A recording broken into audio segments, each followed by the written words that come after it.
ಸ್ನೇಹಿತರೆ, ಎಲ್ರಿಗೂ ನಮಸ್ಕಾರ. ನಿಮ್ಮ ಮಿತ್ರ ಸಮಾಜ ಯೂಟ್ಯೂಬ್ ಚಾನಲ್ನಿಂದ ನಿಮ್ಮ ಮಿತ್ರ ಕುಮಾರ್. ಸ್ನೇಹಿತರೆ, ಚನ್ನಪಟ್ಟಣದಲ್ಲಿ ಚುನಾವಣೆ ಮುಗಿತು.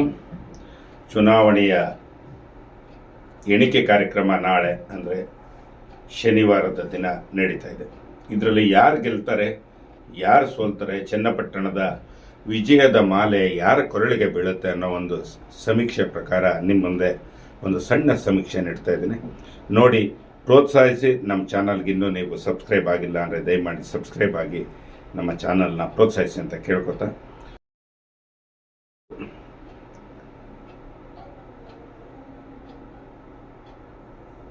ಸ್ನೇಹಿತರೆ, ಚುನಾವಣೆ ಯಾವಾಗಲೂ C³ ಅಂದರೆ 3C ಇದರ ಆಧಾರದ ಮೇಲೆ ನಡೆಯುತ್ತೆ. ಮೊದಲನೇ C ಕ್ಯಾಸ್ಟ್ ಅಂದರೆ ಜಾತಿ, ಎರಡನೇದು ಕ್ಯಾಂಡಿಡೇಟ್ ಅಭ್ಯರ್ಥಿ, ಮೂರನೇದು ಚುನಾವಣೆಯ ಕೊನೆಯ ಒಂದೆರಡು ದಿನಗಳಲ್ಲಿ ಹರಿದಾಡುವಂಥ ಕ್ಯಾಶ್ ಅಂದರೆ ಹಣ.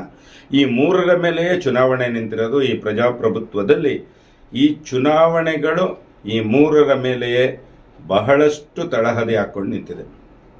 ಈಗ ಚನ್ನಪಟ್ಟಣದಲ್ಲಿ ಈ ಮೂರು ಕೆಲಸ ಮಾಡಿದೆ. ಒಕ್ಕಲಿಗರೇ ಹೆಚ್ಚಾಗಿರುವ ಚನ್ನಪಟ್ಟಣದಲ್ಲಿ ಇಬ್ಬರು ಒಕ್ಕಲಿಗ ಕ್ಯಾಂಡಿಡೇಟ್, ಜನತಾದಳ ಮತ್ತು ಬಿಜೆಪಿಯ ಮೈತ್ರಿ ಅಭ್ಯರ್ಥಿ ನಿಖಿಲ್ ಕುಮಾರಸ್ವಾಮಿ, ಈ ಕಡೆ ಕಾಂಗ್ರೆಸ್ನಿಂದ CP ಯೋಗೇಶ್ವರ್. ಚನ್ನಪಟ್ಟಣದ ಒಂದೇ ಕ್ಷೇತ್ರದಲ್ಲಿ 5 ಬಾರಿ ಅವರು ಗೆದ್ದಿದ್ದಾರೆ, 3 ಬಾರಿ ಸೋತಿದ್ದಾರೆ, 1 MP ಚುನಾವಣೆಯಲ್ಲೂ ಸೋತಿದ್ದಾರೆ. ಆದರೆ ಅವರು 5 ಬಾರಿ ಗೆದ್ದಾಗಲೂ ಚನ್ನಪಟ್ಟಣದ ಪರ ಅಭಿವೃದ್ಧಿ ಕಾರ್ಯಗಳನ್ನು ಮಾಡಿದ್ದಾರೆ ಅಂತ ಅಲ್ಲಿಯ ಜನರ ಒಂದು ನಂಬಿಕೆ. ಆಧುನಿಕ ಭಾಗೀರಥ ಅಂತಲೇ ಕರೀತಾರೆ ಅವ್ರನ್ನ.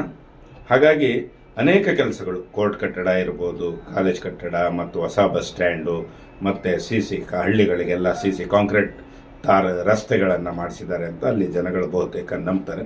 ಮತ್ತು ಸ್ಥಳೀಯರು ಅಂತ ಚಕ್ಕರೆ ಗ್ರಾಮದವರು, ಅವರು ಚನ್ನಪಟ್ಟಣ ಚಕ್ಕರೆ ಗ್ರಾಮದವರು. ಹಾಗಾಗಿ ಇಲ್ಲಿ ಜನ ನಮಗೆ CP ಯೋಗೇಶ್ವರ ಗೆಲುವೆ ಮುಖ್ಯ ಅಂತ ಈ ಸಲ ಹೇಳ್ತಾರೆ. ಆದರೆ ಕಳೆದ 2 ಬಾರಿ ಅವರು BJP ಜೊತೆ ಮೈತ್ರಿ ಮಾಡಿಕೊಂಡಿದ್ದರಿಂದ ಅವ್ರಿಗೆ ಸೋಲಾಯಿತು ಅನ್ನೋದು ಒಂದು.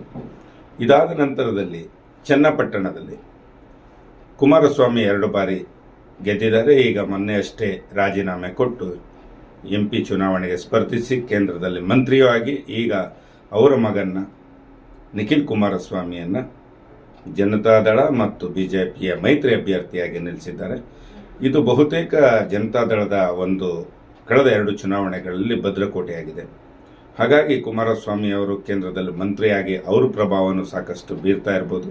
ಕುಮಾರಸ್ವಾಮಿ ಅವರು ಮೊದಲನೇ ಬಾರಿ ಗೆದ್ದಾಗ ಏನಂತ ಅಭಿವೃದ್ಧಿ ಮಾಡಿಲ್ಲ. 2ನೇ ಬಾರಿ ಗೆದ್ದರು, ಮತ್ತು ಚುನಾವಣೆಗೆ ಮತ್ತು ಸಂಸದ ಚುನಾವಣೆಗೆ ರಾಜೀನಾಮೆ ಕೊಟ್ಟು ಸ್ಪರ್ಧಿಸಿದ್ರು ಅನ್ನೋದು ಒಂದು ಬಿಟ್ಟರೆ ಇಲ್ಲಿ ಕುಮಾರಸ್ವಾಮಿ ಅವರು ಯಾವುದೇ ರೀತಿಯ ಅಭಿವೃದ್ಧಿ ಮಾಡಿಲ್ಲ ಅಂತ ಒಂದು ಮಾತು ಬರ್ತಾ ಇದೆ. ನಿಖಿಲ್ ಕುಮಾರಸ್ವಾಮಿ ಮಂಡ್ಯದಲ್ಲಿ ಮತ್ತು ರಾಮನಗರದಲ್ಲಿ 2 ಬಾರಿ, ಒಂದು ಸಂಸದರ ಒಂದು ಶಾಸಕರ ಚುನಾವಣೆಯಲ್ಲಿ ಸೋತಿ ಇದು 3ನೇ ಬಾರಿ ಅವರು ತಮ್ಮ ಒಂದು ಏನು ಅದೃಷ್ಟವನ್ನು ಪಣಕ್ಕಿಟ್ಟಿದ್ದಾರೆ. ಅದೇ ರೀತಿಯಾಗಿ ಯೋಗೇಶ್ವರ್ ಅವರು 2 ಚುನಾವಣೆಗಳಲ್ಲಿ ಸತತವಾಗಿ ಸೋತಿದ್ದಾರೆ. 3ನೇ ಚುನಾವಣೆಯಲ್ಲಿ ಅವರು ತಮ್ಮ ಒಂದು ಕಡೆಯ ಚುನಾವಣೆ ನಿಖಿಲ್ ಕುಮಾರಸ್ವಾಮಿ ಅವರಿಗಾದರೂ ಮುಂದಿನ ದಿನಗಳಲ್ಲಿ ಅವಕಾಶಗಳು ಸಾಕಷ್ಟು ಉಂಟು. ಆದರೆ ಯೋಗೇಶ್ವರ್ ಅವರು ಈ ಚುನಾವಣೆಯಲ್ಲಿ ಅವರು ಖಂಡಿತವಾಗಿ ಗೆಲ್ಲೇಬೇಕು. ಯಾಕಂದರೆ ಇದು ಅವರ ಅಳಿವು ಉಳಿವಿನ ಪ್ರಶ್ನೆ ಆಗಿದೆ ಚನ್ನಪಟ್ಟಣದಲ್ಲಿ. ಆದರೆ ಅವರು ಆಧುನಿಕ ಭಾಗೀರಥ ಮತ್ತು ಎಷ್ಟೋ ಜನ ಅವರು ಹೇಳಿದಾಗೆ ಬಹುತೇಕ ಒಕ್ಕಲಿಗರ ಮತಗಳು ಕುಮಾರಸ್ವಾಮಿಯವರ ಮಗ ನಿಖಿಲ್ ಕುಮಾರಸ್ವಾಮಿಗೆ ಬಿದ್ದಿದ್ರು. ಈ ಬಾರಿ ಕಡಿಮೆ ಅಂದರು 5,000 to 6,000 ಮತಗಳ ಅಂತರದಿಂದ ಯೋಗೇಶ್ವರೇ ಗೆಲುವು ಶತಸಿದ್ಧ ಅಂತ ಈ ಒಂದು ಹಳ್ಳಿಯ ಚನ್ನಪಟ್ಟಣ ಜನತೆಯ ಒಂದು ಮಾತಾಗಿದೆ. ಆದರೆ ಸಿಟಿಯಲ್ಲಿ ಮಾತ್ರ ನಿಖಿಲ್ ಕುಮಾರಸ್ವಾಮಿಗೆ ಬಿದ್ದಿದೆ. ಗ್ರಾಮಾಂತರ ಪ್ರದೇಶಗಳಲ್ಲಿ, ಹಳ್ಳಿಗಳಲ್ಲಿ, ಪಟ್ಟಣಗಳಲ್ಲಿ, ಪಂಚಾಯಿತಿಗಳಲ್ಲೆಲ್ಲ ಯೋಗೇಶ್ವರೇ ಗೆಲ್ತಾರೆ ಅಂತಿದೆ. ಇದಕ್ಕಿನ್ನೇನು ತುಂಬ ಸಮಯ ಇಲ್ಲ, ಕೇವಲ ಇನ್ನು 24 ಗಂಟೆಗಳಲ್ಲಿ ಫಲಿತಾಂಶ ಹೊರಬೀಳುತ್ತೆ. ಈ ಬಾರಿ ಚನ್ನಪಟ್ಟಣದ ಬೊಂಬೆಯ ನಾಡಿನ MLA ಯಾರಾಗ್ತಾರೆ ಅಂತ ಕೇವಲ ಇನ್ನು 24 ತಾಸುಗಳಲ್ಲಿ ಗೊತ್ತಾಗುತ್ತೆ. ಅಲ್ಲಿವರೆಗೂ ಕಾಯೋಣ. ಹಾಗಂತ ಸ್ನೇಹಿತರೆ, ನಮ್ಮ ಚಾನಲ್ ಇಷ್ಟ ಆದರೆ ನೀವು ಲೈಕ್ ಮಾಡಿ, ಶೇರ್ ಮಾಡಿ. ಜೈ ಹಿಂದ್, ಜೈ ಕರ್ನಾಟಕ.